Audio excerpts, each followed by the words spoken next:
The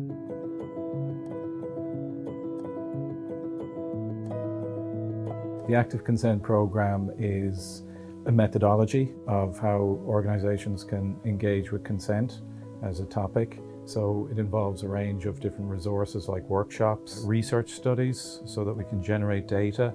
So it's a whole range of different things. What connects them up though is that we're trying to ensure that people feel empowered to make the right choice for them when it comes to consent, which is whether or not you decide to engage in intimacy with another person. We knew we needed to start talking about disclosure and what it was like to disclose. Originally they'd always talked very positively and it was all sex positive stuff, and then it becomes evident that we need to bring, the violence goes hand in hand unfortunately with the consent message. Initially for our staff and students here, but we're also able to work with their own smaller community, their office, their other staff members, academic staff, and talk to them, start talking about consent and talking about what's going on campus a little bit more.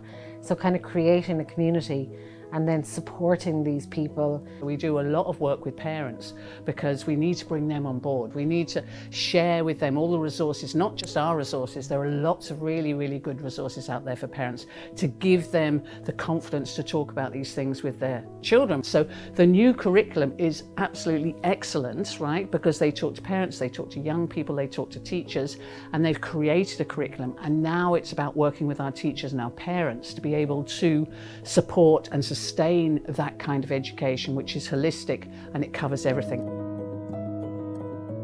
The active consent program has been successful in trying to shape the national discourse on consent and on sexual violence and harassment, and we've done that by taking up as many opportunities as possible to do talks, to do webinars, to do media outreach, to tell everybody what we've been doing. All of those, it's about engaging with people on many different levels, giving the similar messaging but in different ways so that everybody knows.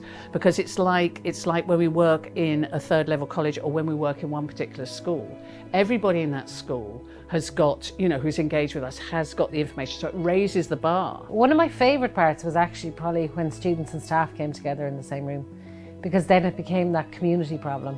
It was no longer the staff learning how to handle the students in some way or how to manage it for students. It became the students going, oh, hang on, this happens to you guys too, and vice versa. So that was a huge learning moment, I suppose, for us.